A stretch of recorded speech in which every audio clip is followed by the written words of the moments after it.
लोकमान्य बाळ गंगाधर टिळक यांनी भारतीय स्वातंत्र्य लढ्याला नवी दिशा देत राष्ट्रवाद, शिक्षण, पत्रकारिता आणि सामाजिक जागृतीचा भक्कम पाया रचला. स्वराज्य हा माझा जन्मसिद्ध हक्क आहे आणि तो मी मिळवणारच, हा त्यांचा विचार आजही प्रत्येक भारतीयाला प्रेरणा देत असून विकसित आणि सक्षम भारताच्या निर्मितीसाठी मार्गदर्शक ठरत आहे, असं प्रतिपादन केंद्रीय गृहमंत्री अमित शाह यांनी केले. लोकमान्य टिळक यांच्या 106व्या पुण्यतिथीनिमित्त आयोजित समारंभात राष्ट्रीय सुरक्षा सल्लागार अजित डोवाल यांना प्रतिष्ठेचा लोकमान्य टिळक राष्ट्रीय पुरस्कार प्रदान केल्यानंतर ते बोलत होते. यावेळी मुख्यमंत्री देवेंद्र फडणवीस, राष्ट्रीय सुरक्षा सल्लागार तथा पुरस्काराचे मानकरी अजित डोवाल, उपमुख्यमंत्री एकनाथ शिंदे, उपमुख्यमंत्री सुनेत्रा अजित पवार, केंद्रीय राज्यमंत्री मुरलीधर मोहोळ, उच्च व तंत्र शिक्षण मंत्री चंद्रकांत पाटील, मराठी भाषा मंत्री उदय सामंत, नगरविकास राज्यमंत्री माधुरी मिसाळ, माजी मंत्री रवींद्र चव्हाण, टिळक स्मारक ट्रस्टचे अध्यक्ष doctor Rohit Tilak, doctor Geetali Tilak, doctor Praniti Tilak आदी उपस्थित होते. शहा म्हणाले, लोकमान्य टिळकांनी स्वातंत्र्य लढ्याला जन आंदोलनाचे स्वरूप देत सार्वजनिक गणेशोत्सव आणि शिवजयंती उत्सवांच्या माध्यमातून सांस्कृतिक राष्ट्रवादाची भावना जनमानसात रुजवली. केसरी आणि द मराठा या वृत्तपत्रांद्वारे निर्भीड पत्रकारितेचा आदर्श निर्माण केला, तर राष्ट्रीय शिक्षणाच्या माध्यमातून देशभक्त नागरिक घडवण्याचे ऐतिहासिक कार्य केले. डोवाल यांच्या कार्याचा गौरव करताना शहा म्हणाले, देशाच्या अंतर्गत व बाह्य सुरक्षेला बळकटी देण्याचं त्यांचं योगदान अत्यंत मोलाचं आहे. मुख्यमंत्री देवेंद्र फडणवीस म्हणाले, लोकमान्य टिळक राष्ट्रीय पुरस्कारासाठी अजित डोवाल यांची झालेली निवड ही राष्ट्रसेवा, राष्ट्रवाद आणि समर्पणाचा गौरव आहे. 2014 पासून राष्ट्रीय सुरक्षा सल्लागार म्हणून त्यांनी भारताच्या सुरक्षा धोरणाला नवे परिमाण दिले आहेत. त्यांच्या प्रोॲक्टिव्ह डिटरन्स या संकल्पनेमुळे भारताची सुरक्षा रणनीती अधिक प्रभावी झाल्याचं त्यांनी सांगितलं. पुरस्कार स्वीकारल्यानंतर राष्ट्रीय सुरक्षा सल्लागार अजित डोवाल यांनी लोकमान्य टिळकांचे राष्ट्रवाद, स्वातंत्र्य, समाज जागृती आणि विचार प्रबोधनाचे कार्य आजही तितकेच प्रेरणादायी असल्याचे सांगितले. हा पुरस्कार स्वीकारणे हा आपल्या आयुष्यातील मोठा सन्मान असल्याची भावना व्यक्त करत त्यांनी विकसित, आत्मनिर्भर आणि शक्तिशाली भारताच्या निर्मितीसाठी लोकमान्यांच्या विचारांचे अनुकरण करण्याचे आवाहन केले. उपमुख्यमंत्री एकनाथ शिंदे, उपमुख्यमंत्री सुनेत्रा अजित पवार यांनीही यावेळी मनोगत व्यक्त केलं. डॉक्टर रोहित टिळक यांनी कार्यक्रमाचं प्रास्ताविक केलं. 1986 मध्ये लोकमान्य टिळक राष्ट्रीय पुरस्काराला सुरुवात करण्यात आली असून राजकीय, सामाजिक, आर्थिक अशा विविध क्षेत्रातील व्यक्तींना त्यांच्या कार्यासाठी हा पुरस्कार देण्यात येतो, अशी माहिती त्यांनी यावेळी दिली. अपने आप कोई व्यक्ति कैसे अपने आप को शिक्षित करता है, इसका अगर पूरे भारत में उदाहरण ढूंढना है तो अन्ना भाऊ साठे जी एकमात्र उदाहरण है. वो स्वयं विद्यार्थी भी थे, वो स्वयं शिक्षक भी थे, और फिर भी न केवल मातंग समाज, न केवल दलित समाज, समग्र समाज के एक महान समाज सुधारक बनकर वो उभरे. वो लोग कवि भी बने, वो क्रांतिकारी विचारों से अपने साहित्य का सृजन भी करे, और वो मराठी साहित्य जगत में साहित्य रत्न और लोक शाहीर भी कहलाए गए. जब अन्ना भाऊ के जीवन को समझते हैं तब मालूम पड़ता है कि पूरे जीवन में जो बच्चा सिर्फ डेढ़ दिन ही स्कूल में जा पाया, उसने अपने आप को विद्यार्थी और शिक्षक दोनों बनाकर समाज में इतना बड़ा योगदान दिया. साठे जी को भी मैं मनपूर्वक प्रणाम करता हूं. भाइयों बहनों, आज तिलक महाराज की पुण्यतिथि है. कोई एक व्यक्ति के जीवन पर जब पुस्तक लिखना होता है तो उसके बहुत सारे चैप्टर होते हैं, प्रकरण होते हैं. उनके जीवन में उन्होंने जिस जिस विषय पर योगदान दिया है, जो जो घटनाएं घटी हैं, वो चैप्टर में रेखांकित की जाती हैं. मगर तिलक महाराज पर अगर पुस्तक लिखना है तो चैप्टरों से ही पूरा पुस्तक भर जाएगा. इतना बड़ा योगदान तिलक महाराज का भारत के स्वातंत्र संग्राम में. तिलक महाराज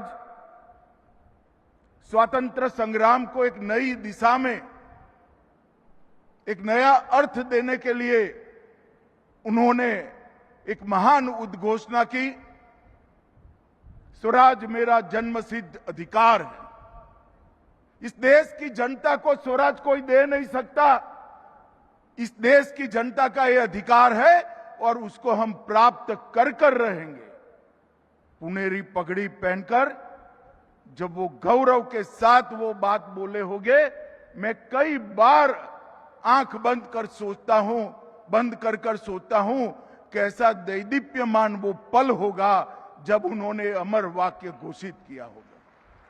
उत्तर सिक्किम, जम्मू कश्मीर, पंजाब, पाकिस्तान में रहकर कई जगह पे इन्होंने एक अद्भुत योगदान देने का काम किया है, जिसका चित्रांकन और जिसका मूल्यांकन संभव ही नहीं। क्योंकि आईबी के जो अफसर करते हैं, जो उनकी ड्यूटी निभाते हैं, वो कभी पूर्ण रूप से घोषित नहीं होती। पाकिस्तान में भी अजीत डोभाल जी ने 6 साल तक काम किया और बड़े क्रूशियल समय में काम किया। उसके बाद आईबी में उनको ऑपरेशन विंग में नियुक्त किया गया और मैं गृह मंत्री के नाते कह सकता हूं, मल्टी एजेंसी सेंटर देश की आंतरिक सुरक्षा की रीढ़ की हड्डी आज बना है। मोदी जी के आने के बाद 19 के बाद हमने उसको पूरी तरह से पुनर्जीवित भी किया है और एक नया अवतार भी आज के समय के रूप में लाए हैं। परंतु मैक के स्थापक अध्यक्ष अगर कोई था तो अजीत डोभाल जी थे। उन्होंने ही मैक की नींव मजबूत नींव रखने का काम किया। पुणे से एक छोटा सा संबंध मेरा भी है। आज से लगभग 76 वर्ष पूर्व मैं इस शहर में आया था जब मेरे पिता आर्मी में यहां पर पोस्टेड थे। शायद इस सभागार में बहुत कम लोग होंगे जो उससे पहले, या कुछ ही लोग होंगे जो उससे पहले पुणे में आए होंगे जब मैं आया। और मैंने अपना स्कूल की पढ़ाई यहीं से शुरू की। मैं लगभग 1.25 साल 1.5 साल यहाँ रहे। उसके बाद मेरे पिताजी की ट्रांसफर दिल्ली आर्मी हेडक्वार्टर्स में हो गई, लेकिन मैं यहाँ पर रहा वो 1-1.5 साल। बहुत सारी चीजें तो मैं भूल गया, लेकिन 2 चीजें मुझे याद है। एक तो है हर मंगलवार को मेरी माँ का मुझे लेके चतुर्सिंगी देवी के मंदिर में जाना। वो हमारे यहाँ एक तरह की बड़ी मोटी सी रोटी बनाते, उसको रोट कहते हैं, उसको काटते थे, मीठी होती थी उसके अंदर में, उसका भोग चढ़ाते थे और कुछ और चीज़ों का भोग चढ़ाते, जो घर में आके हम लोग खाते थे तो हमें अच्छा लगता था। उनकी बड़ी आस्था थी। और दूसरी थी कि हमारे स्कूल में एक परंपरा थी कि प्रार्थना के बाद में एक असेंबली होती थी जिसमें कोई वरिष्ठ टीचर कुछ व्याख्यान देते थे 10-15 मिनट के लिए, किसी मोरालिटी के इशू पर, किसी महापुरुष के जीवन पर, विद्यार्थियों के कर्तव्य पे, कुछ भी अच्छी बातों पर। हमारे हिंदी के एक बहुत ही अच्छे वो थे, बहुत अच्छे वक्ता भी थे। उन्होंने लोकमान्य तिलक के जीवन पर एक व्याख्यान दिया था और उसके बाद में पूना के अंदर में उनका बारे में मुझे पता लगा। तो मेरा पहला जो एक्सपोजर हुआ लोकमान्य तिलक जी के जीवन के बारे में 5 साल की उम्र स्कूल में हुआ। मैं कल्पना भी नहीं कर सकता था कि 76 ईयर्स के बाद मैं फिर इसी पूना की धरती पर किसी दिन उनकी स्मृति में बनाए हुए पुरस्कार को प्राप्त करने के लिए यहाँ पर हाजिर होना, ये मेरा सौभाग्य भी है। साथियों, उनके योगदान को समझने के लिए हमें टाइम क्लॉक में पीछे जाना पड़ेगा।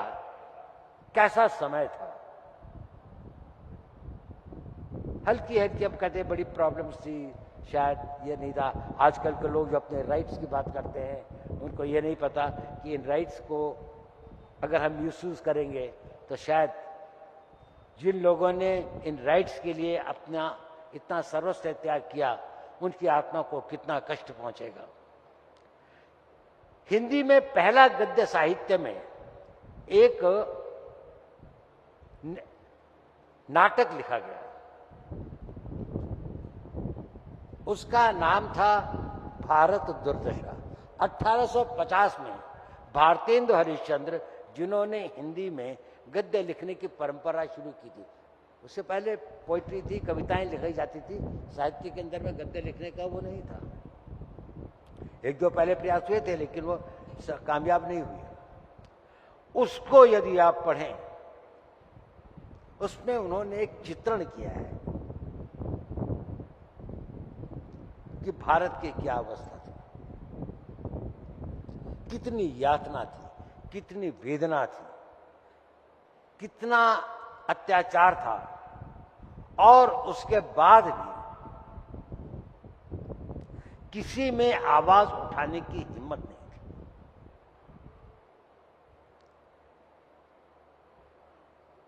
उस अत्याचार में अंग्रेजों का वो तो था ही, लेकिन उसके साथ साथ हमारा देश के भी एक वर्ग था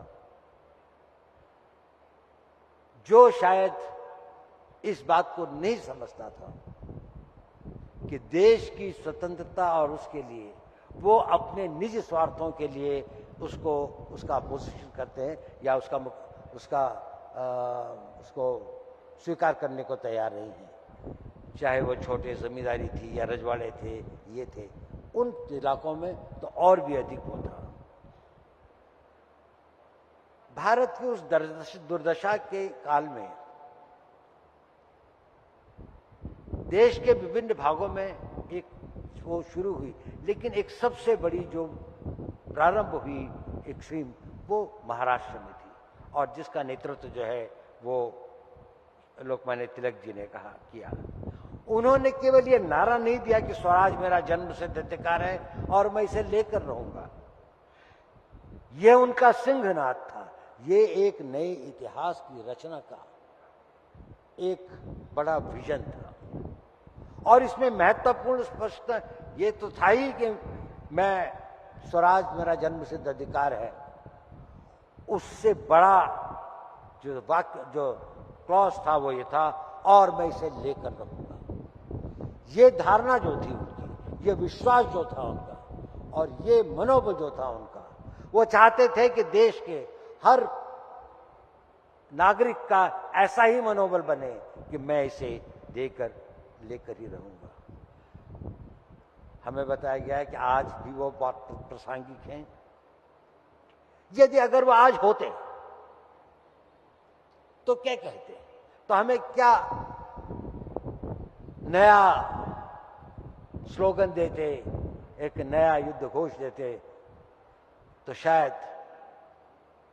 वो कहते कि भारत को सशक्त और विकसित बनाना मेरा जन्म सिद्ध कर्तव्य है और मैं इसे करके ही रहूंगा। आज का अगर हमारा यूथ, आज का अगर हमारा भारत का हाल हो कि अगर इतने कष्ट, इतनी सदियों की पीड़ा के बाद अगर देश को आजादी मिली है, तो मैं इसको शक्तिशाली बनाकर ही रहूंगा। मैं इसे जीवन के आखिरी सांस तक मैं इसके लिए जो भी कर सकूंगा करूंगा।